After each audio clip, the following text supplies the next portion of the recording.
আসসালামু আলাইকুম। আবু বকর রাদিয়াল্লাহু কিন্তু একটা ডিগ্রি আছে, নাম কি? সিদ্দিক। আল্লাহ বলতেছেন, তোমরা যারা আমাকে বিশ্বাস স্থাপন করো, যারা আমাকে বিশ্বাস করো, তোমাদের কলিজার মধ্যে যদি আল্লাহর ভয় রাখতে চাও, ওই আবু বকর সিদ্দিকের তোমরা দল করো, আবু বকর সিদ্দিকের তোমরা সাথী হয়ে যাও। তিনি কেমন ধার্মিক ছিলেন! ফেরেশতা জিবরাইল এসে নবীকে সালাম দিলেন।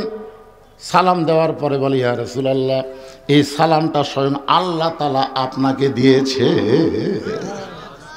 নবী আমার দাঁড়িয়ে বললেন, জিবরাইল, আল্লাহ আমার দোস্ত। আল্লাহ কি? আমার দোস্ত। এই কারণে আল্লাহ আমাকে তোমার মাধ্যমে সালাম দিছে। জিবরাইল বলেন, হুজুর, আল্লাহ শুধু আপনাকে সালাম দেয়নি, আপনার ধর্মমন্ত্রী আবু বকরকেও আল্লাহ সালাম দিছে। সঙ্গে সঙ্গে নবী বললেন, জিবরাইল, আমি আল্লাহর দোস্ত, এই কারণে আল্লাহ তোমার মাধ্যমে আমাকে সালাম দিল, কিন্তু আমার আবু বকরকে আল্লাহ সালাম দিল, এই সালামটা কে পৌঁছাইবে? জিবরাইল বলতে, হুজুর, নবী ছাড়া অন্য কারো কাছে যাওয়ার অধিকার আমার নেই, এই জন্যে আমি আবু বকরের কাছে আল্লাহর সালামটা পৌঁছাবার পারতেছি না, এই সালামটা আপনাকেই পৌঁছার লাগবে। আল্লাহ রাসূল বলেন, জিবরাইল, তোমার কাছে একটা কথা জানতে চাই, যে আবু বকর এমন কি আমল করলো যে আমল করার কারণে আরশের আল্লাহ আবু বকরকে সালাম দিল? জোরে কোন সুবহানাল্লাহ। ফেরেশতা জিবরাইল বলে, ইয়া রাসূলুল্লাহ, আমি জানি না কোন আমলের কারণে আল্লাহ আবু বকরকে সালাম দিল, এটা আমি জানি না। নবী বলতেছেন, আমিও তো জানি না। তো জিবরাইল বলে, হুজুর, আমিও জানি না, আপনিও জানেন না, এটা জানবার গেলে আপনাকে তদন্ত করা লাগবে। আপনি একটু তদন্ত করে দেখেন তো, কোন আমলের কারণে আল্লাহ আবু বকরকে সালাম দিল।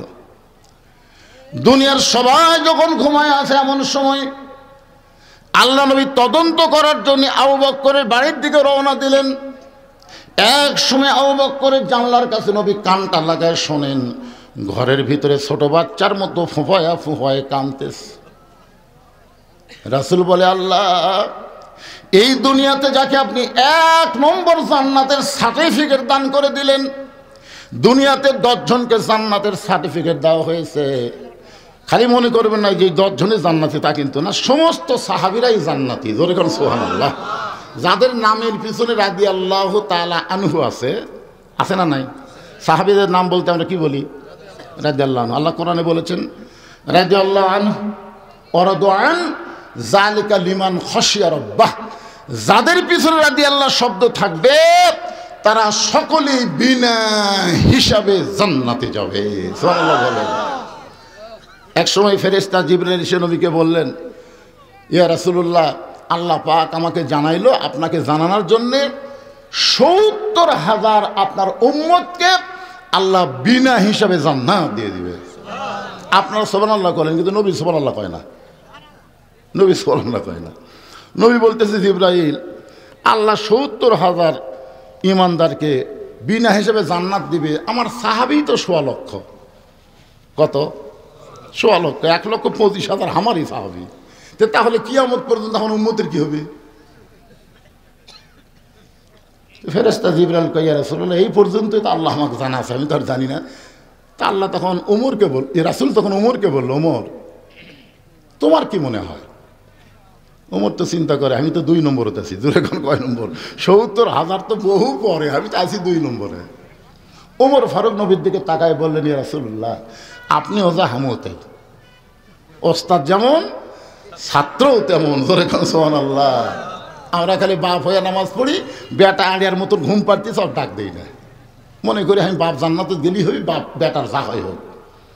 অথচ আল্লাহ কোরআনে বলেছেন, কু আনফুসাকুম ওয়া আহলিকুম নার, জাহান্নামের আগুন থেকে তুমি একলা বাঁচলে হবে না, তোমার আহাল পরিবার সবাইকে নিয়ে বাঁচা লাগবে। জোরে কোন কথা ঠিক কি না?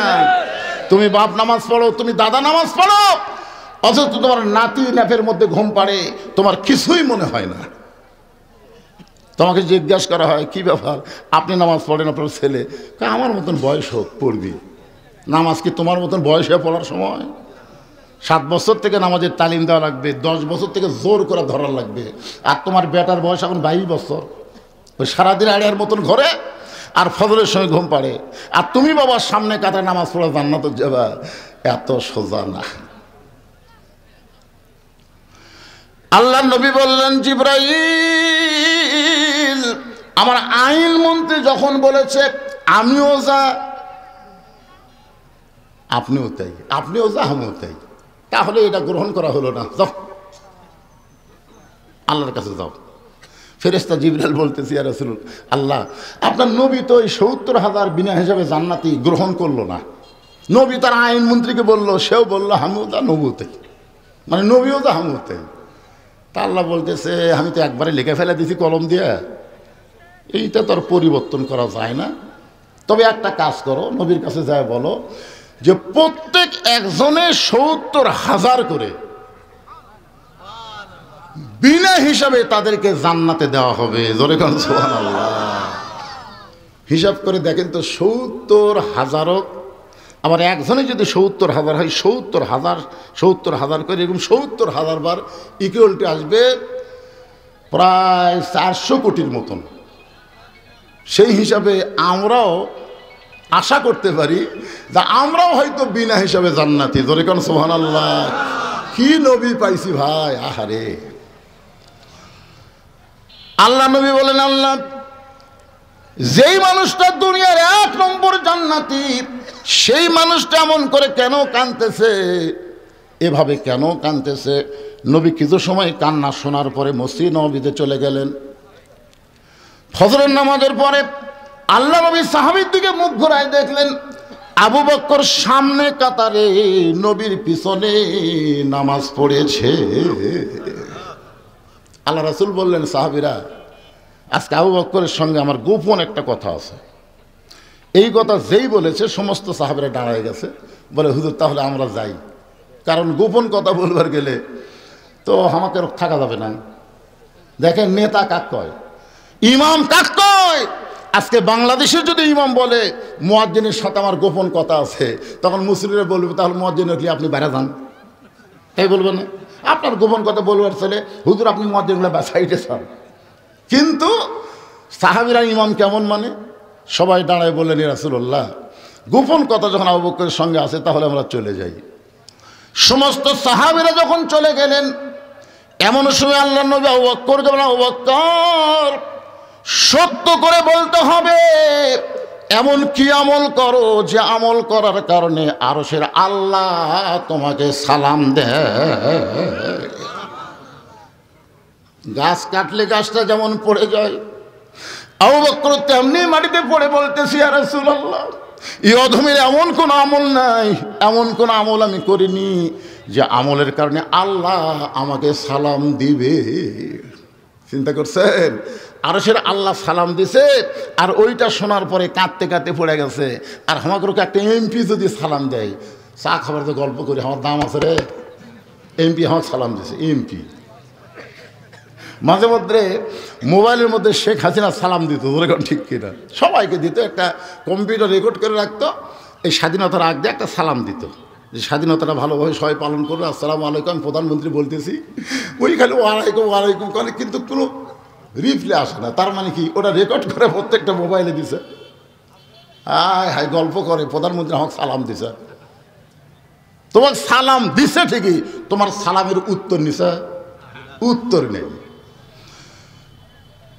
আল্লাহ রাসূল বলে, আবু বকর সত্যি করে বলো এমন কি আমল তুমি করো যে আমল করার কারণে আরশের আল্লাহ তোমারে সালাম দেয়।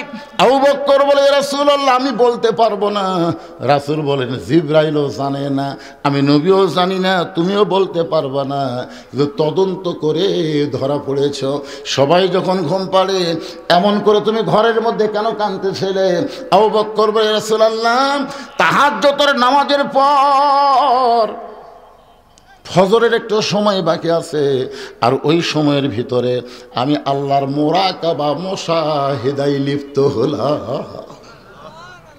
মোরাকাবা মুশাহিদা এটা পিসাবে তৈরি না। রাসূল কিন্তু দীর্ঘ ৩.৫ বছর মোরাকাবা করেছেন জাবালে রহমত গারে হীরার ভিতরে। জোরে কোন কথা ঠিক কিনা? যখন কোরআনের প্রথম 5টা আয়াত নিয়ে জিবরাইল আসলেন, তখন জিবরাইল কিন্তু তাকায় দেখে গর্তের ভিতরে একটা মানুষ বসে আছে এইভাবে। ফেরেশতা জিবরাইলকে ক্যারি, এই ছোট্ট একটা গর্ত, আর সেই গর্তের মধ্যে একটা মানুষ বসে আছে। বসে অবস্থায় দেখা যায় 2 হাত। আর এই মানুষটার উপর আল্লাহ কোরআন নাজিল করতেছে, যে কোরআন পাহাড় সহ্য করতে পারবে না, আসমান সহ্য করতে পারবে না, আর সেই কোরআন এই মানুষের উপরে আল্লাহ নাজিল করতেছে। এই কথা মনে করি আল্লাহ বলতেছে ইয়ানজুরু বিনুরিল্লাহ, জিবরাইল চোখ দিয়ে দেখলে হবে না, নজর করো। ফেরেশতা জিবরাইল নজর করে দেখতে পায় আল্লাহ আর নবী এক জায়গায়। ধরে কোন সুবহানাল্লাহ। যখন কোন বান্দা মুরাকাবা মুশাহিদায় লিপ্ত হয়, মুরাকাবার সবচাইতে ভালো মাধ্যম হলো সেজদা। জোরে বলেন নাম কি? আসজুদ আত্তারিফ। আল্লাহ কোরআনে বলেছেন তোমার সেজদা তোমাকে আমার নিকট পর্যন্ত পৌঁছায় দিবে। ধরে কোন সুবহানাল্লাহ। নামাজের মধ্যে যে সেজদা দেন, এই সেজদা তো আপনি ইচ্ছা করলেই বেশিক্ষণ দিবার পারবেন না, কারণ আপনি মুসল্লি হচ্ছেন, ইমামকে খেয়াল করা লাগবে, আর ইমাম হলে মুসল্লি খেয়াল করা লাগবে। ইমাম যদি নামাজের সেজদার মধ্যে মোরাকাবাত যায়, তাহলে মুসল্লিরা সব সেজদা তুলে বলবে কি ইমাম কুটি গেল রে। এই জন্য রাসূল বলেছেন 3 বার, বড় জোর 5 বার, এর বেশি বলা যাবে না। যে 3 বার 5 বার বললে কি আপনি মোরাকাবা হবে? এটা কাল ঢকা ঢক মারা হচ্ছে। জোরেগণ কথা ঠিক কিনা? আর তারাবির মধ্যে তো দেখি খেয়ালই নেই। সবাই যখন ঘুমিয়ে গেছে, এমন সময় একটা মহব্বতের নামাজ আল্লাহ আমাদেরকে দান করলেন। অমিনাল লাইলি ফাতাহাজ্জাত বিহি নাফিলাতান লাক। রাতের একটা অংশ আছে, সংসার আল্লাহ তাআলা তাহাজ্জুদের নামাজ আমাদের সকলের জন্য নফল করে দিয়েছে। আল্লাহ রাসূল বললেন, সাহাবীরা 5 ওয়াক্ত নামাজ হলো ইবাদত, আর তাহাজ্জুদ হলো মহাব্বত। সাহাবীরা বললেন, হুজুর 5 ওয়াক্ত ইবাদত আর তাহাজ্জুদ হলো মহব্বত, এই দুইটার ব্যাখ্যা কি?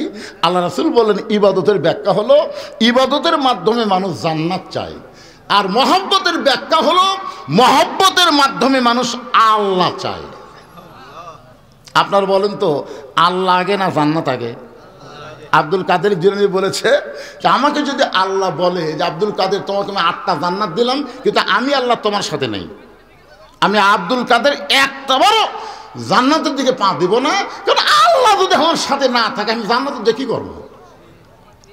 আর যদি বলে আব্দুল কাদের তুমি জাহান্নামে যাও, আমি আল্লাহ তোমার সঙ্গে থাকবো, আমি খুশি হয়ে জাহান্নামের দিকে পা বাড়াবো, কারণ আল্লাহ যদি আমার সঙ্গে থাকে তাহলে খালি আমি একলা আগুনে পড়বো না, আল্লাহ পড়বি। জোরে কোন কথা ঠিক কিনা? কিন্তু আমি তো জানি আমার জাতির পিতা ইব্রাহিম আল্লাহর মহব্বত নিয়ে যখন আগুনের চুলার মধ্যে পড়ে গেল, আল্লাহ সঙ্গে সঙ্গে বলে দিল আগুন জ্বলিস না, কারণ ইব্রাহিম একলা নাই, আমি আল্লাহ তার সাথে আছি। জোরে কোন সুবহানাল্লাহ। কুল্লা ইয়া নারু কুনি বারদাম ওয়া সালামান আলা ইব্রাহিম। এই তাহাজ্জুদের মহব্বতের নামাজ হয় মোরাকাবা। আবু বকর বলে, রাসূলুল্লাহ আমি মোরাকাবার হালতে দেখতে পাই কে যেন ঘোষণা করতেছে আল্লাহ সবাইকে জান্নাত দিবে, আল্লাহ সবাইকে জান্নাত দিবে, শুধু একজনকে জাহান্নাম দিবে। আমার মনে এত বড় ভয়, ওই একজন যদি আবু বকর হয়। ইয়া রাসূলুল্লাহ আমার মনে এত বড় ভয়, সবাইকে আল্লাহ জান্নাত দিবে কিন্তু একজনকে জাহান্নাম দিবে, আমার এত ভয়। ওই ভয়টা পেয়ে আমি ছোট বাচ্চার মতন কান্না শুরু করে দিলাম। সঙ্গে সঙ্গে জিবরাইল এসে বললেন, ইয়া রাসূলুল্লাহ আবু বকরের ভয়ের কারণে আল্লাহ তাআলা বলতেছেন ইন্না আকরামাকুম ইনদাল্লাহি আতকাকুম, যার অন্তরে বেশি ভয় সে তত সম্মানিত হয়, আরশের আল্লাহ তাকে সালাম দেয়।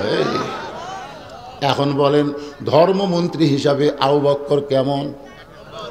ধর্ম ভিতরে আছে না নাই? কেমন আছে? কোরআন যখন রাষ্ট্র চলবে এই বাংলাদেশে ধর্মমন্ত্রী যিনি তিনি হতে পারবেন না। ধার্মিক মানুষকেই ধর্মমন্ত্রী বানানো হবে। প্রয়োজনে মন্ত্রী শুধু নামাজ পড়বে না, মাঝে মধ্যে নামাজ পড়ানোর যোগ্যতা থাকা লাগবে। ধরে কোন ঠিক কিনা? আল্লামা সাইদি হুজুর যদি জীবিত থাকতো, আল্লাহর কোরআনের আইন চালু হলে তাকেই কিন্তু ধর্মমন্ত্রী বানানো হতো। ধরে কোন কথা ঠিক কিনা? আপনারা বলেন তো, তার মধ্যে ধর্ম কেমন ছিল? খালি ভালো। যত কথা বলে গেছে প্রত্যেকটা কথা অক্ষরে অক্ষরে ফলে যাচ্ছে। ধরে কোন কথা ঠিক কিনা? কিছুদিন আগে আমার এলাকার এক আওয়ামী লীগ নেতা আমাকে বলছে, তো হুজুর সাইদি সাহেব আসলে আল্লাহর ওলি। কে রে, এ কথা আগে কইসনি কেরা? হুজুর বলবার চাই, কিন্তু দলের চাপ তো বলে পারি না। আসলে আওয়ামী লীগের মধ্যেও শতকরা 90% আওয়ামী লীগ সাইদি হুজুরকে খালি ভালোবাসে না, তার যে কোনো অপরাধ নাই এটাও তারা বিশ্বাস করে। শুধু ভারতের মালওয়ানের বাচ্চারা হাসিনাকে চাপ দিয়ে ইসলামী আন্দোলনের সিংহ পুরুষকে অন্যায়ভাবে ফাঁসির কাস্টে নিয়ে গেছে। ধরে কোন কথা ঠিক কিনা? যে কয়জনকে ফাঁসি দেওয়া হয়েছে তদন্ত করে দেখেন, তারা কোনো অপরাধের সাথে জড়িত না। বাংলাদেশে আল্লাহর কোরআনের আইন চালু করতে দেবে না বলে ভারত এরকম ষড়যন্ত্র করে। কারণ কি জানেন? কারণ কোরআন দিয়ে যখন বাংলাদেশ চলবে, তখন ভারতের দিকে বাংলাদেশ তাকাবে না, আমেরিকার দিকে বাংলাদেশ তাকাবে না, কোনো দেশের দিকে বাংলাদেশ তাকাবে না। বাংলাদেশ তাকায় থাকবে আমরা আল্লাহর দিকে। ধরে কোন কথা ঠিক কি না? এখন আমরা তাকে আছি, ভারত যদি বন্ধ করে দেয় আমরা খামো কিরা? ফেরে পাগলা, তোমার ইমানই নেই। ভারত বন্ধ করে দিলে কি খাবা? ভারত কি দিবি? যদি আমরা আল্লাহর মুখাপেক্ষী হই, তাহলে আল্লাহ ভারতের জন্য রেজেক বন্ধ করে দিবি। ধরে কোন কথা ঠিক কিনা?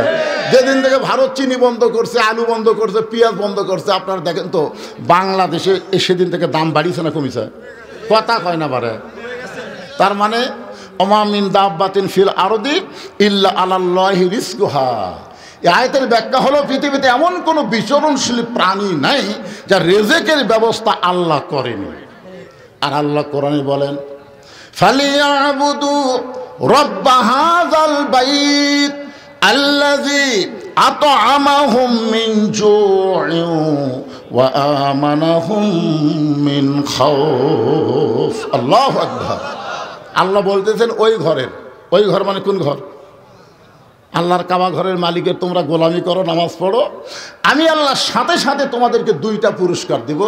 1 নম্বর পুরস্কার হলো ক্ষুধা তোমাদের থাকবে না, তোমাদের দারিদ্র থাকবে না, তোমাদের রিজিকের সমস্ত পেরেশানি আমি আল্লাহ তাআলা দূর করে দেব।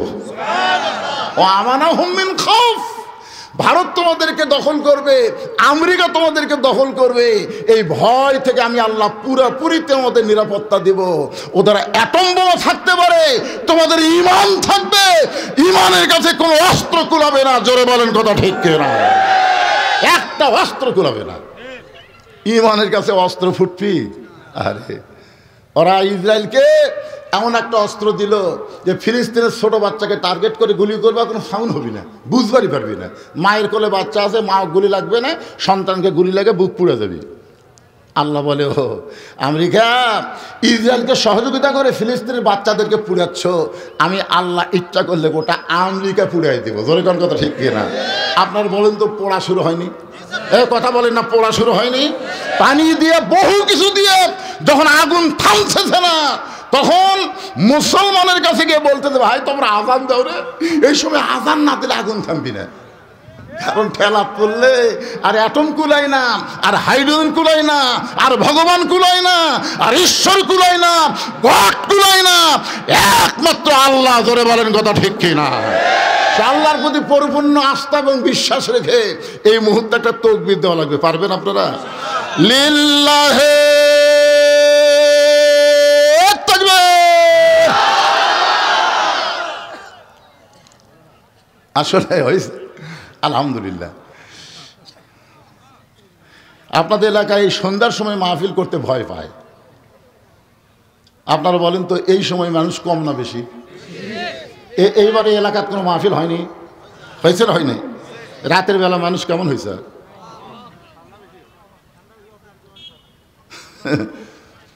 অনেকে মনে করে সন্ধ্যার সময় ওয়াজ করা মানুষ হবি না।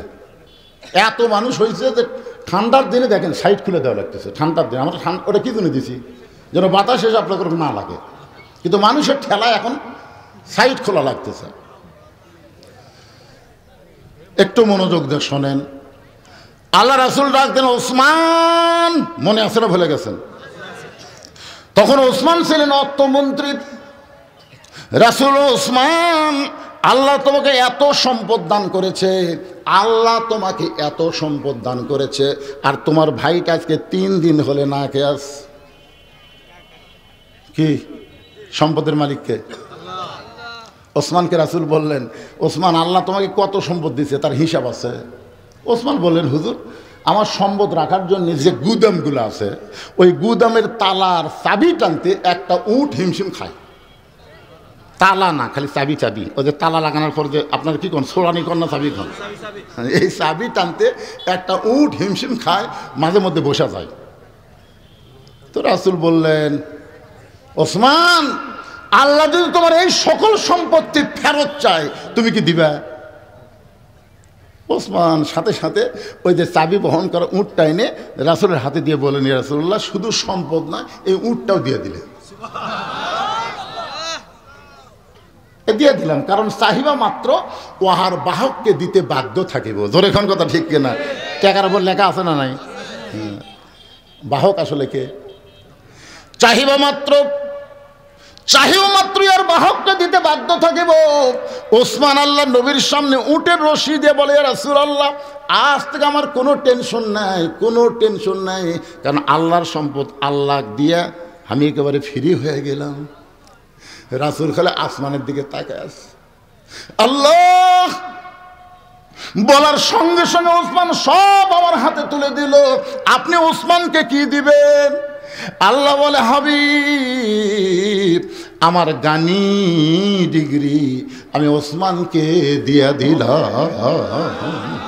আল্লাহু গানিয়ুন ওয়া আনতুমুল ফুকারা। রাসূল বললেন, ইল্লা ওসমানু গানি। জোরে কোন সুবহানাল্লাহ।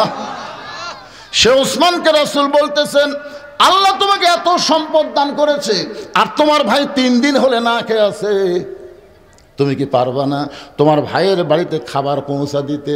ওসমান গনি বলে, ইয়া রাসূলুল্লাহ আমি যদি আগে জানতাম আমার ভাই না খেয়ে আছে, আমি নিজে না খাই আমার ভাইয়ের বাড়িতে খাবার পৌঁছাতাম, আমি নিজে না খাইয়া আমার ভাইয়ের বাড়িতে খাবার পৌঁছাইতাম।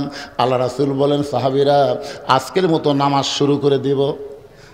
কিন্তু নামাজের পরে, রে দুর্বল সাহাবী যিনি বসে বসে নামাজ পড়তেছো, আজকে বসেই তুমি নামাজ পড়ো। নামাজ শেষ করে ওসমানের কাছে যাবে, ওসমান এমন দেওয়া দিবে তোমার আর কোনোদিন না খেয়ে থাকা লাগবে। আপনারা বলেন তো ওসমান কম দেয় না বেশি দেয়? জোরে বলে। রাসূলকে সাহাবী বলতেছে, ইয়া রাসূলুল্লাহ আজকে 3 ধরনের কিছুই খাইনি হুজুর, মেহেরবানিকে আমাকে একটু খাবার সাহায্য করেন। সঙ্গে সঙ্গে নবী জুব্বা তুলে দেখালেন, পেটের মধ্যে পাথর বেঁধে নবী বসে আস। সাহাবী বলে, ইয়া রাসূলুল্লাহ আমি বুঝবার পারিনি আমার চাইতে আপনার ক্ষুধা বেশি, হুজুর আমি চলে যাই। রাসূল বলেন, যাও, তবে বাড়ি যাও না, আমার ওসমানের কাছে যাও। নবীর কথা মতো গরিব সাহাবী ওসমান গনির বাড়িতে সন্ধ্যার সময় গিয়া দেখে ওসমান গনির বাতির আলো বেশি, শোলটা টাইনা টাইনা আলো কম করতেছে। গরিব মনে মনে চিন্তা করে, আমার বাড়িতে এর চাইতে বেশি আলো জ্বলে, কিন্তু আমি শোলটা টাইনা আলো কমাই না, এ তো কৃপণের বাপ। এর কাছে বলার আগেই ফুটুস দেই। নবীর কাছে গিয়ে বলে, রাসূলুল্লাহ আপনি দিবার পারবেন না ঠিক আছে, কিন্তু এমন কৃপণের কাছে আমার কেন পাঠাইলেন? আল্লাহ নবী বললেন, তুমি কি তোমার অভাবের কথা কইছো? বলে, স্বভাব দেখে বলার সুযোগ পাইনি। রাসূল বলে, আবার যাও। পরদিন সকালবেলায় ওই গরিব সাহেব ওসমান গনির দরবারে গিয়ে দেখে ওসমান গনির মাথার বালিশের তুলা বের হয়ে গেছে। যেই বালিশে মাথা দিয়ে ঘুম পাড়ে ওই বালিশের কোনা ফাইটা তুলা ঘরের মধ্যে বের হয়ে গেছে। ওসমান গনি তুলাগুলো খুঁটায় খুঁটায় বালিশের খোলের মধ্যে ঢুকাই। গরিব মনে মনে কয়, আর চাইতে বেশি তুলা যদি আমার ঘরে পড়ে থাকে আমি শামটা দিয়ে ঝাড় দিব, এরকম খুঁটায় খুঁটায় আবার খোলের মধ্যে ঢুকাবো না। এমন কৃপণ তো কোনোই কিছুই দিবে না। নবীর কাছে গিয়ে বলতেছে, রাসূলুল্লাহ আপনি দিবার পারবেন না ঠিক আছে, কিন্তু এমন কৃপণের কাছে আমার কেন পাঠাইছেন? রাসূল বলে, তুমি কি তোমার অভাবের কথা কইছো? বলে যা দেখলাম বলার সুযোগ পাইনি। নবী বলেন আবার যাও। পরদিন সকালবেলায় আবার গিয়া দেখে ওসমান গনি খালি গায়ে বসে আছে। ওসমান গনির কোলের মধ্যে একটা পাঞ্জাবি কয়েক জায়গায় ছিঁড়ে গেছে, নিজেই শোয়ের মধ্যে সুতা ঢুকায়া ওই পাঞ্জাবিটা সেলাই করবেন, কিন্তু বিপদ হয়ে গেল, শোয়ের মধ্যে সুতা ঢুকাবার পারতেছেন না। সুতা এই দিকে যায়, এই দিক দিয়ে যায়, কিন্তু শোয়ের ছিদ্রের মধ্যে সুতা যায় না। গরিব ডাক্তার, ওসমান ভাই, আমি যদি সুতাটা শোয়ের মধ্যে ঢুকাই দেই, মনের মধ্যে রাগ ঢুকছে, ইচ্ছা করলে 1000টা নতুন পাঞ্জাবি বানাবার পারবে, আর নিজে ছেঁড়া পাঞ্জাবি সেলাই করবে। আল্লাহর কিরফোন কে আছে? রাগ করে বলতেছে ভাই আমি যদি কামটা করে দেই। ওসমান গনি বললেন মারহাবা, আসো। শুয়ের মধ্যে যেই মাত্র সুতা ঢুকাই দিছে, ওসমান গনি খফ করে হাত ধরে বলতেছে ভাই যান, আমার এত বড় উপকার করলেন, এর বিনিময়ে আপনি কি চান? হাতটা ছেড়ে দেন, হাতটা খালি ছেড়ে দেন, চলে যাই। ওসমান গনি বললেন না, এত বড় উপকার করার পরে তোমাকে খালি হাতে ছাড়বো না।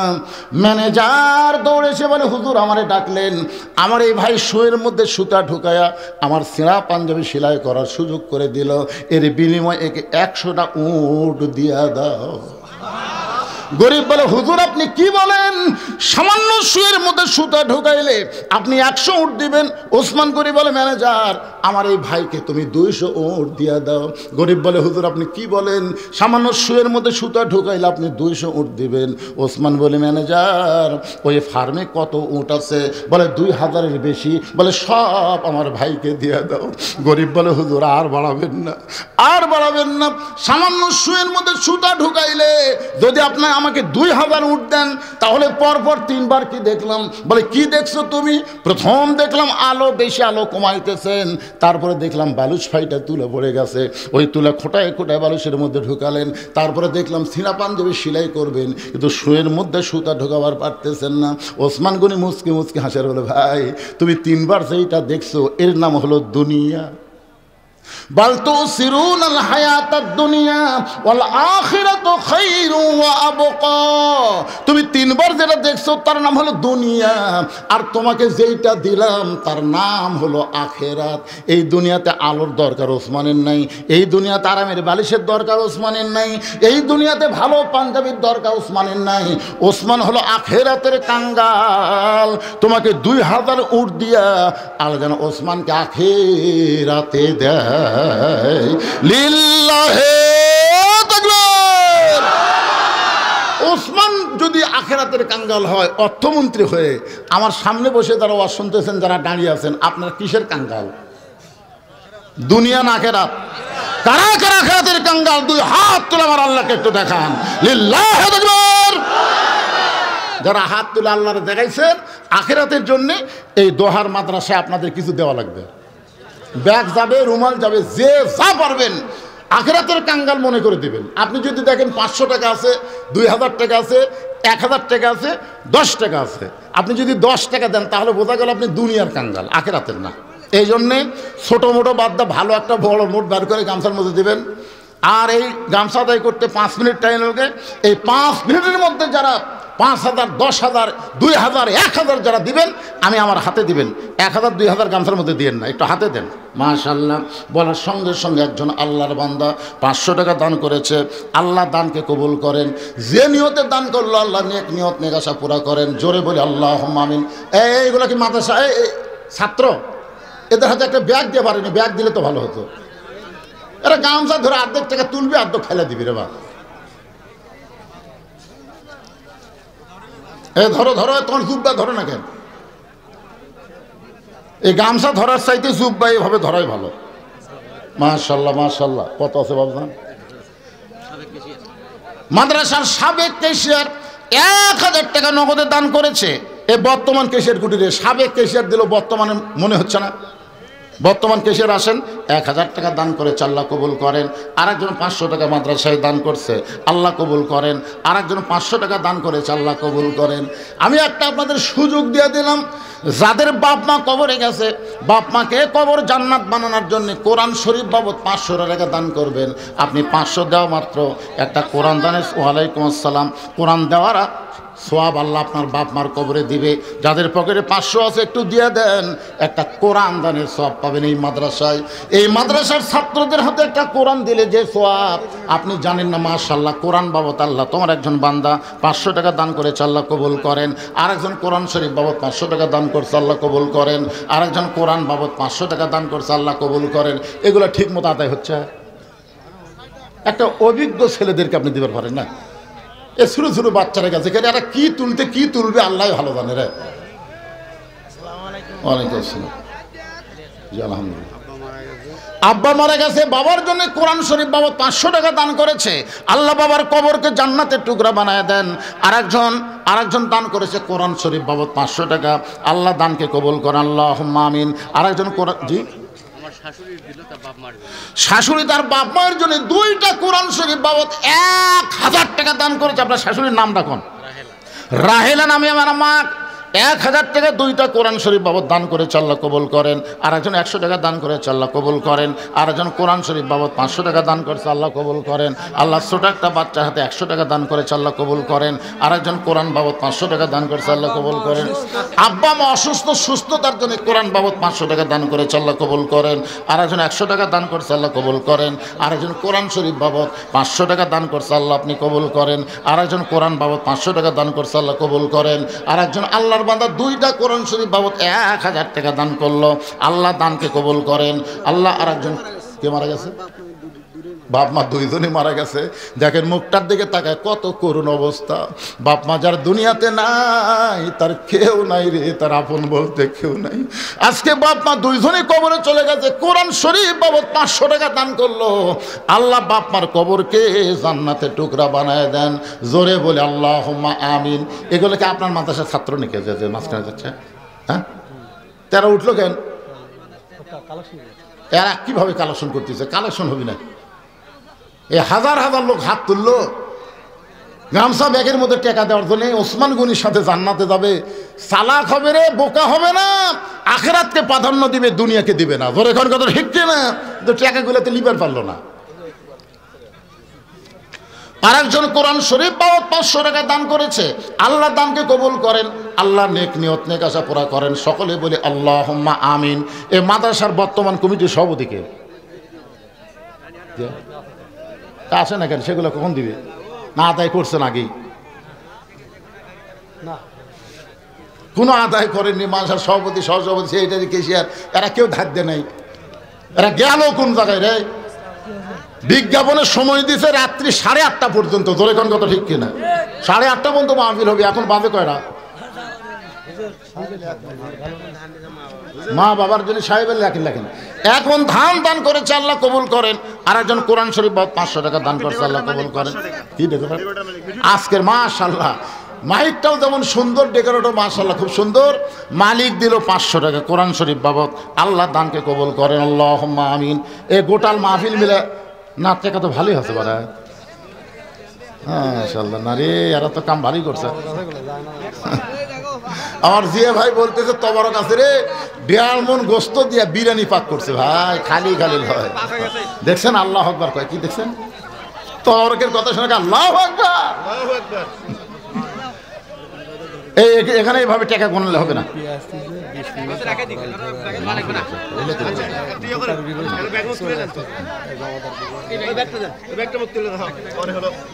হ্যাঁ সবাই একটু জিকির করে লা ইলাহা। বেলায়েত আর আব্দুল হাকিম 2জন মিলে 2 মণ ধান করেছে দান মাদ্রাসায়, আল্লাহ দানকে কবুল করেন, আল্লাহুম্মা আমিন। হ্যাঁ আরো যেগুলো দান আদায় করছে মেয়েদের মধ্যে কে গেছে? মেয়েদের মধ্যে আমার মায়েরাও দান করবে। তো কোরআন শরীফ বাবদ 500 টাকা মায়েরা দিবে, কিন্তু লেওয়ার বিশ্বস্ত লোক লাগবে। মাশাআল্লাহ। আল্লাহ তোমার আরেকজন বান্দা কোরআন শরীফ বাবদ 500 টাকা নগদে করছে দান, আল্লাহ দানকে কবুল কর, আল্লাহুম্মা আমিন। হ্যাঁ আশরাফ আলী আদামন ধান করলো দান, আশরাফ আলীর দানকে আল্লাহ আপনি কবুল করেন। আর সাদাকাতু তারিদুল বালা, দান সদকা করলে বালা মুসিবত দূর হয়ে যায়। এটা আলু লাগাছেন, কত বালা বিপদ আছে আলুর উপর, জানেন? হালু বালু করা লাগবে, হালু বালু। এমন দাম কমে যাবি যে জমির থেকে বাড়িতে দিয়ে আসবে। তা আল্লাহ যেন দাম না কমায়, বিপদ থেকে যেন আলুকে হেফাজত করে, ধানকে হেফাজত করে, যেন দান করেন। আমিনুল ইসলাম লেখেন, আমিনুল ইসলামের নাম লেখেন ভাই, আমিনুল ইসলামের নাম লেখেন। 100 টাকা নগদ, বাকি 1 মণ ধান করছে দান। আমিনুল ইসলামের দানকে আল্লাহ আপনি কবুল করেন। আল্লাহুম্মা আমিন। কবুল করো, কবুল করো মোদের কামনা। দানকারীকে দিবেন জান্নাত, আল্লাহ নিরাশ করবেন না। আল্লাহ তোমার একজন বান্দা কোরআন শরীফ বাবদ 500 টাকা দান করেছে, আল্লাহ দানকে কবুল করেন। আল্লাহুম্মা আমিন। রাসূল বলেন, সাহাবীরে আসরের নামাজ যখন শেষ হবে, নামাজ শেষ করে তুমি ওসমানের কাছে যাবে, ওসমানে এমন দেওয়া দিবে তোমার আর কোনোদিন না খেয়ে থাকা লাগবে না। আপনারা বলেন তো, ওসমানের কাছে যদি যাই, ওসমান কম দিবে না বেশি দিবে? জোরে বলেন না, কম দেবে না বেশি দিবে? কিন্তু সাহাবী ছোট বাচ্চার মতন হাউমাউ করে কাঁদতেছে। আল্লাহ নবী বলেন, সাহাবী নামাজ শেষ করার পরে ওসমানের কাছে গেলে ওসমান এমন দেওয়া দিবে না খেয়ে থাকা লাগবে না। এই কথা শুনে তুমি হাউমাউ করে কান্দো কেন? জাহিদুল ইসলাম 2 মণ আলু, 2 বস্তা। 2 বস্তা, মাশাআল্লাহ। আল্লাহ আলু এখন আর চিন্তা করতে তো অনেকে, ওর জমি আমার জমি আছে হুজুর, ওই দিছে তখন আল্লাহ তো গোটা এলাকার জন্য রহমত দিবি। কতগুলো আলু কিন্তু ভিতরে ঘুগরি পোকা ধরবে, জাহিদুলেরটা তেল তেলা থাকবে, আপনাদের ঘুগরি পোকা আর খাঁকড়া ম্যাকড়া বেশবার গেলে দাম হবে না। সাবেক কেশিয়ার আমজাদ মুহুরী 4টা কোরআন শরীফ বাবদ 2000 টাকা দান করেছে, আল্লাহ তার দানকে কবুল করেন। সাবেকগুলো আসতেছে, বর্তমান কেউ এখন মতো আলো না, বর্তমানের কেউ আসেনি, সাবেকগুলাই বেন আবার বর্তমান করা লাগে পারে। কি নাম? আব্দুল সাত্তার বাবাজি আমার 1 মণ ধান করছে দান, আল্লাহ দানকে কবুল করেন। আল্লাহুম্মা আমিন। 8 মণ কে দিল? 8 মণ কি দেয়? মোহাম্মদ 8 মণ ধান দান করেছে, আল্লাহ মোহাম্মদের দানকে আল্লাহ কবুল করেন। রাসূল বললেন, সাহাবীরে নামাজ শেষ করে ওসমানের কাছে যাবে, এই কথা শুনে তুমি কান্না শুরু করে দিলে। সাহাবী বলতেছে, রাসূল আল্লাহ, আল্লাহ কোরআনে বলেছেন, ইয়া আইয়ুহাল্লাযীনা আমানুস্তাঈনু বিস-সাবরি ওয়াস-সালাহ ইন্নাল্লাহা মা'আস-সাবিরিন। রে ঈমানদারেরা, যদি কিছু পাবার চাও তাহলে ধৈর্য আর নামাজের মাধ্যমে কার কাছে? ওসমানের কাছে না আল্লাহর কাছে? ওসমানের কাছে না আল্লাহর কাছে? চিন্তা করে দেখেন, নবী নবী বলেছে, আর সাহাবী বলতেছে ইয়াকা নাবুদু ওয়া ইয়াকা নাস্তাইন। ওগো আল্লাহর নবী, আমি 3 দিন হলে না খাওয়ার পরেও আমার ধৈর্য এমন বেড়ে গেছে, দরকার হলে আমি না খাইয়ে মরে যাবো, কিন্তু আল্লাহ বাদ দিয়ে আমি ওসমানের কাছে যাব না, কারণ আমি জানি রেজেক দেওয়ার মালিককে। কথা কয় না কেন? চিন্তা করে দেখেন, তার নামাজ তাকে কোন পর্যায়ে পৌঁছে দিছে, যে দরকার হলে ধৈর্য ধারণ করব, আরো না খায় থাকতে থাকতে হয়তো মরেও যাব, কিন্তু আমার ঈমান বলতেছে আল্লাহ ছাড়া আমি দুনিয়ার কোন ওসমানের কাছে যাব না।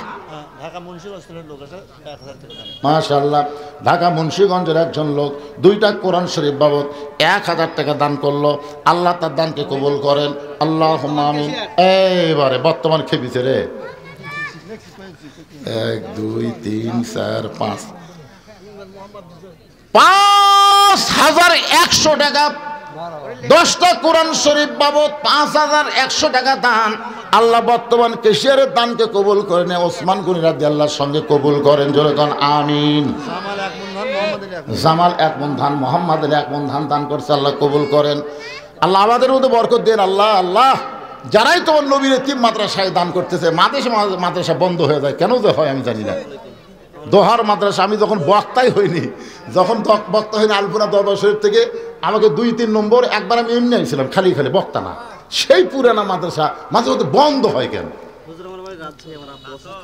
আরে রাজশাহী থেকে আইসে অসুস্থ বাবার জন্য দোয়া চাইয়া কোরআন শরীফ বাবদ 500 টাকা দান করেছে, আল্লাহ তাআলা বাবাকে পুরোপুরি সুস্থতা দান করেন। জোরে কোন আমিন। জোরে বলে আল্লাহুম্মা আমিন। মুক্তা 1 মণ ধান দান করেছে, আল্লাহ কবুল করেন। সঙ্গে সঙ্গে আল্লাহ নবী বললেন, আজকে আসরের নামাজ দেরিতে হবে, আজকে আসরের নামাজ দেরিতে হবে। তার মানে বোঝা গেল, ইমাম ইচ্ছা করলে নামাজ 2-4 মিনিট আগেও পড়তে পারবে, দেরিতেও পড়তে পারবে। যেরকম আজকে এখানে কিন্তু এশার নামাজ একটু আগে হচ্ছে, তাই হয়নি ভাইজান? মানে আজান দেওয়ার সাথে সাথে হচ্ছে, তার মানে ইমাম বলছে আজকে নামাজ একটু আগে হবে, আজকে ইমাম বলতেছে আসরের নামাজ একটু দেরিতে হবে, আর আপনার মুসল্লি না সময়ের আগে আমরা নামাজ পড়বো না, সময়ের পরে আমরা যাবো না। ইমামকে যদি এই কথা কেউ বলে, ফতুয়া বলতেছে সঙ্গে সঙ্গে ওই ইমামের পিছনে তার নামাজ বাতিল হয়ে গেল। কারণ যদি তুমি তাকে ইমাম মানতে, নেতা মানতে, তার মুখের উপর কথা বলার কোনো সুযোগ তোমার থাকতো না। ইমাম সাহেব একদিন খুতবার আগে একটু সুন্দর বয়ান করতেছে, মেরাজের উপর আলোচনা করতেছে, এক মুসল্লি আসাই, হুজুর কি ঘড়ির দিকে তাকাবেন না, সময় জ্ঞান আপনার নাই, কেন তুই কে বলে আসলি? মানে আল্লাহর ঘর পছন্দই করে না, ঢুকাই বার খবর চাই। জোরে কর কথা ঠিক কিনা? আল্লাহ বলেছেন যতই চেষ্টা করো তোমার নামাজ আমার কাছে এক পয়সারও দাম নেই, কারণ বিশ্ববরী ওয়াসসালা, ধৈর্য যদি না থাকে তার নামাজ হবি না। এই জন্য জুমার দিনের ফরজ কি জানেন? জুমার দিনের ফরজ হলো ইজা নুদিয়া লিস-সালাহ মিন ইয়াউমিল জুমআহ ফাসাউ ইলা যিকরিল্লাহ। আযান দেওয়ার সাথে সাথে তোমাদেরকে মসজিদে আসতে হবে। হাঁটনটা আস্তে আস্তে হাঁটতে হবে না, জোরে জোরে জোরে জোরে হেঁটে মসজিদে ঢোকা লাগবে। আর তুমি সবার শেষে আসবে, হুজুর ঘড়ি দেখেন। আল্লাহ বলেছে এরা হলো ফাওয়াইলুল লিল মুসাল্লিন, এরা হলো আল্লাহর কাছে ঠাট্টাকারী, নামাজি না। একটু মনোযোগ দিয়ে শুনবেন। রাসূল বললেন আজকে আসরের নামাজ দেরিতে হবে। আকবর সরকার আজকেই আমি প্রথম করতেছি ওয়াজ এবং আদায়, আমার রেকর্ডে নাই আছে। বিপদ বিপদ কি করবেন? মাগরিবেরও 1 ঘন্টা আগে আমি আছি, আমাকে দাওয়াত নেওয়ার সময় বলছে মাগরিব থেকে আপনাকে সময় দেওয়া হবে, বিজ্ঞাপনও দিয়েছে 8:30 পর্যন্ত। কারণ আমার আর একটা মাহফিল আছে দেখে তো আমি এইভাবে লিখছি, দাসগ্রামের দিকে একটা করে আসা, ওটি আর একটা করছি, আজকে এটি করে আবার আর একটা করা লাগবে। হ্যাঁ কি কথা? চিন্তা করবেন না যে আপনারা এই বুড়া মানুষকে এরকম কষ্ট করাচ্ছেন। আমি তো সময় মতো যাচ্ছি, আমার সময় মতো দেয়নি।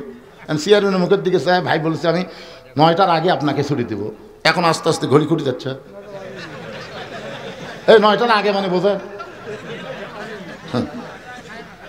কোরআন শরীফ বাবদ 1000 টাকা দান করেছে, আল্লাহ দানকে কবুল করেন, জোরে কোন আমিন। জিল্লুর রহমান 2টা কোরআন শরীফ বাবদ 1000 টাকা দান করলো, আল্লাহ তার দানকে কবুল করেন, সকলে বলে আমিন। আচ্ছা সব লেখা থাকতো, আর এখন কর না। আল্লাহর নবী বললেন আজকে আসরের নামাজ দেরিতে হবে, এই কথা বলে নবী ওই দুর্বল সাহাবীর দিকে রওনা দিলেন, দুর্বল সাহাবীর দিকে রওনা দিলেন। নবী মেহরাব থেকে দুর্বল সাহাবীর দিকে যাচ্ছেন, ওমর ফারুক নবীর সামনে হাঁটু গেড়ে বসে নবীর জুব্বা ধরে বললেন ইয়া রাসূলুল্লাহ, আপনার জুতার পরশে আল্লাহর আরশ ধন্য হয়ে গেছে। সুবহানাল্লাহ কন না কেন? আপনারা শুনলেন না? ওয়াজের প্রথমে বললাম তোর পাহাড়ের ধুলি লাগিয়া মুসা নবীর সম্মান বেড়ে যায়, নূর নবীজির জুতার ধুলায় আল্লাহর আরশ ধন্য হয়। আলহামদুলিল্লাহ। হুজুর আপনার জুতার পরশে আল্লাহর আরশ ধন্য হয়ে গেছে, আপনি কেন দুর্বল সাহাবীর কাছে যাবেন? খালি হুকুম দেন, আমি আপনার কাছে নিয়ে আসতেছি, চ্যাং দোলা করে নিয়ে আসবো, কোলত করা নিয়ে আসবো। ওমর ফারুকের গাওয়ার শক্তি কম না বেশি? কথা কন না কেন? প্রথম তাকবীর দিয়েছে হযরত ওমর, হুজুর ঈমান গ্রহণ করছি, আপনি হত্যা করবার আসেন। আমার চাইতে বড় সন্ত্রাসী মক্কার জমিনে কেউ নেই, সে যদি কলমা পড়ে নবীর পক্ষে যায় আর আমরা আল্লাহু আকবার মিয়ান করে কব না, আজকে কাবার আঙ্গিনে জোরে জোরে স্লোগান হবে।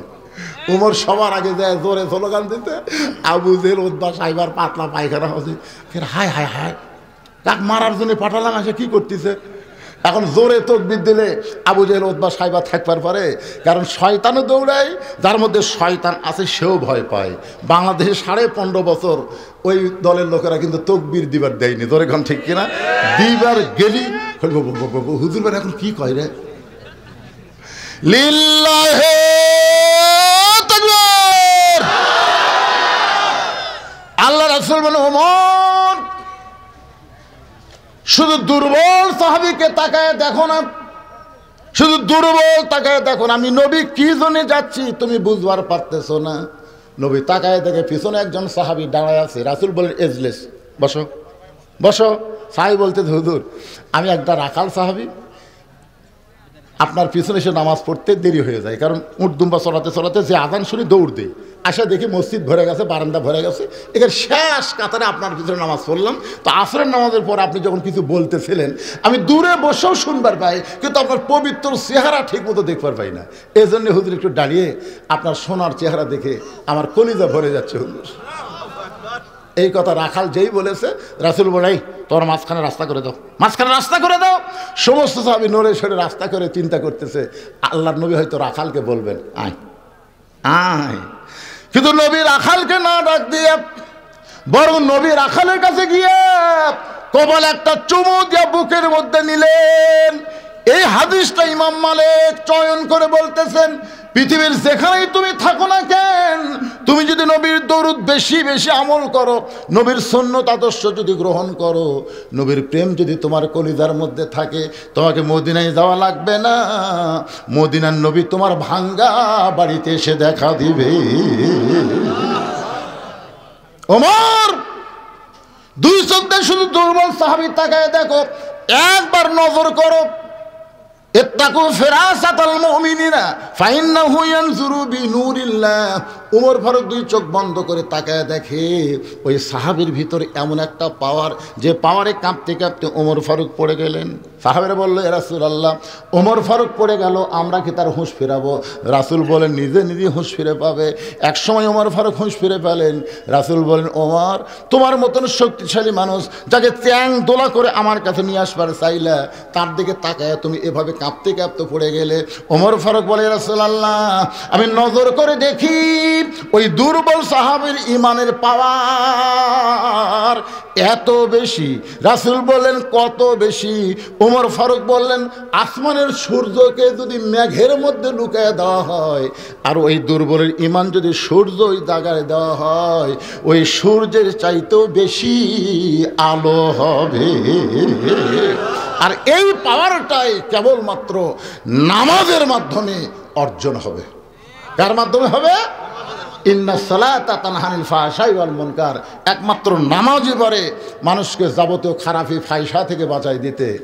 আগামীতে আমরা বাংলাদেশে এমন একটা দলকে ক্ষমতায় দেখতে চাই, যেই দল সংসদে গিয়ে সবার আগে নামাজ কায়েমের বিল পাস করবে। জোরে কোন কথা ঠিক কি না? এমন একটা দল আমরা দেখতে চাই। এখন কোন দল গেলে নামাজের কায়েমের বিধান পাস করবে, এটা আপনারা মনে মনে চিন্তা করে তারপরে ডিসিশন নেবেন। কারণ আল্লাহ কোরআনে বলেছেন আল্লাযীনা ইম্মাক্কান্নাহুম ফিল আরদ, পৃথিবীর মধ্যে এমন আল্লাহ কোরআনে বলতেছেন আল্লাযীনা ইম্মাক্কান্নাহুম ফিল আরদ, পৃথিবীর মধ্যে কোনো মুসলমানকে যখন ক্ষমতা দেওয়া হবে, ওই মুসলমান ক্ষমতার চেয়ার পাইয়াই তার এক নম্বর দায়িত্ব হলো আকামুস সালাত, নামাজ কায়েম করা। আজকে আমাদের যে ছেলেরা আপনারা এখানে মাগরিব এশার নামাজ পড়লেন আর বাহিরে হইচই করলো, যখন নামাজ কায়েমের বিল পাস হবে হইচই করার টাইম আছে? নামাজের জামাত শুরু হচ্ছে, বাড়া ঘুরতেছ আসা ধরে, বুঝলেন, ধরে পাশার কাপড় তুলে 5টা করে যখন চামড়া চাবুক দিয়ে বাড়ি মারবি না, প্রত্যেক বাড়িতে চামড়া কাটা যখন রক্ত বাড়াবি, পাশা লাগবে আর খুবই যায় না, বলবো না? একটা ছেলে যদি 5 ওয়াক্ত নামাজ পড়ে, ওই জীবনেও কোনো মেয়ের দিকে তাকাবি না। তাকাবার গেলেই আল্লাযীনা ইম্মাক্কান, আল্লাহ কোরআনে বলতেছেন যে কুল্লিল মুমিনিনা ইয়াগুদ্দু মিন আবসারিহিম, মুমিন পুরুষ যারা হবে 5 ওয়াক্ত নামাজি হবে, পর নারীর দিকে তারা একবারও তাকাবে না। তাদের ভিতরে এমন ভয় হবে, পরের বউ আমি দেখবো কেন, পরের মেয়ে আমি দেখবো কেন, আমারই তো বউ আছে। যত দেখা লাগবে টাকা থেকে দেখবে, দেখা আর সোয়াব, দেখা আর সোয়াব। নিজের বউ দেখলে সোয়াব, পরের বউ দেখলে পাপ। এই জিনিসটা অন্তরের মধ্যে আল্লাহ তাআলা জাগরণ সৃষ্টি করে দিয়ে। ভাইজান, আমি যতটুকু আলোচনা করতে চাইছিলাম হয়তো ততটুকু পারলাম না, যে সময় নিয়ে আইছিলাম সে সময় আমি পাইলাম না। কি করব, সামনে একটা মাহফিল থাকার কারণে আজকের মতো এখানে আলোচনা শেষ করতেছি। সবাই ইস্তেগফার পড়ে, আস্তাগফিরুল্লাহ রব্বি মিন কুল্লি জামবি ওয়া তুবু ইলাইহি, আস্তাগফিরুল্লাহ রব্বি মিন কুল্লি জামবি ওয়া তুবু ইলাইহি, লা হাওলা ওয়ালা কুওয়াতা ইল্লা বিল্লাহিল আলিয়্যিল আযীম। মাশাআল্লাহ, বাপ মা দুইজনে মারা গেছে, দুইজনে মারা গেছে। বাপ মা রুহের মাগফিরাতে 2টা কোরআন শরীফ বাবদ 1000 টাকা দান করেছে। আল্লাহ বাপ মার কবরকে জান্নাতের টুকরা বানায় দিক, সকলে বলে আমিন। কিছু বলবেন না? ওইরকম করলে হবে না, মাহফিল আছে, এর গোল হবে যায়, আপনি সাথে সম্পর্ক নষ্ট হয়ে যাবে। আসসালামু আলাইকুম।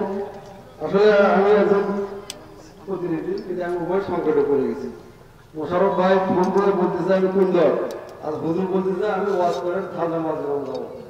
এখন আপনারা ডিসিশন দেন যে আসলে আমাদের ছেলে একবার সবার প্রিয় মানুষ, 508 কিলো দূরে, এবং যদি হুজুর যদি এখানে না থাকে তাহলে আপনারা তো থাকবেন না। আমি আপনাদেরকে অনুরোধ করবো হুজুরকে এবং আপনাদেরকে ধৈর্য ধারণ করার জন্য অনুরোধ করবো, যেহেতু আমাদের পাশের মানুষ, কারো ইচ্ছা আছে দুটো মিনিট কথা বলবে, এবং হুজুরকে আমার পরে অনুরোধ 5 মিনিট আপনি এখানে বসে থাকবে, তাহলে হয়তো বা উভয় গুণ বোঝায় থাকবে। আমি হয়তো এখন থেকে একটু সারা খবর আর কি বুঝতে পারছেন না, আপনাকে বুঝতে হবে, বিবেক দিয়ে বোঝা লাগবে। বিবেক দিয়ে চিন্তা করেন যে আপনারা কি চাচ্ছেন যে এলাকায় আমি না আসি, আপনারা কি চাচ্ছেন? কিন্তু আমি একটাই বক্তা বাংলাদেশের, সময়ের প্রাধান্য দিই। যাই আমাকে দাওয়াত দিয়েছেন, যখন আমার সময় তার 1 ঘন্টা আগে আমি আসি। তাহলে মোশারফ ভাইয়ের কাছে বিজ্ঞাপন যখন দেওয়া হচ্ছে তখন তিনি সময় দেখছেন 8:30 পর্যন্ত, তো 8:30 পর্যন্ত সময় দেখে উনি সময়ের দিকে খেয়াল না করেন। কিন্তু আমার তো ওখানে 9টায় তুলে দিবে। আমি ওনাকে বলছি ওই মাহফিল আমাকে 9টায় টেতে দিবে, কারণ শীত বেড়ে গেছে, বেশি শীতের কারণে মাহফিলের সময় পরিবর্তন হচ্ছে। তা আমার যাইতে তো